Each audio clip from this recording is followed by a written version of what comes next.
ইরানের প্রেসিডেন্ট ইব্রাহিম রাইসির মৃত্যুতে কাঁদছে গোটা ইরান। প্রিয় নেতাকে শেষ বিদায় জানাতে ঢল নেমেছে লাখো মানুষের। চলছে 5 দিনের রাষ্ট্রীয় শোক। বৃহস্পতিবার নিজ ভূমি মাশহাদে তাকে দাফন করা হবে।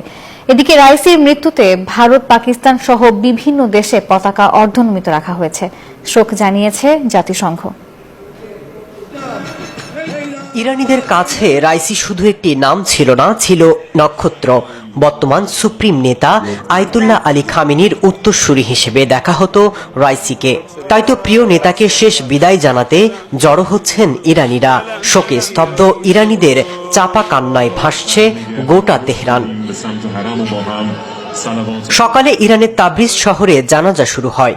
এ সময় লাখো ইরানি প্রেসিডেন্ট রাইসি ও তার 7 সহযাত্রীর দাফনে যোগ দিতে উত্তর পশ্চিমাঞ্চলের বিভিন্ন শহর থেকে তাবরিজের কেন্দ্রীয় স্কয়ারে পায়ে হেঁটেই রওনা হন। আর ইরানিরা বলছেন তাদের আবেগ আর অনুভূতির আরেক নাম প্রেসিডেন্ট ইব্রাহিম রাইসি।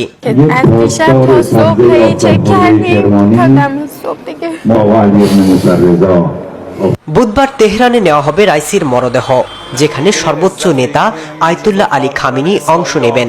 আর এর একদিন পর জন্মশহর মাশহাদে রাইসিকে দাফন করা হবে।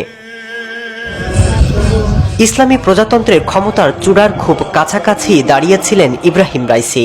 কট্টর ইসলামপন্থী হলেও বিশ্বব্যাপী আলাদা স্থান তৈরি করে রেখেছিলেন রাইসি। এরই মধ্যে তার মৃত্যুতে শোক জানিয়েছে বিশ্বের বিভিন্ন দেশ।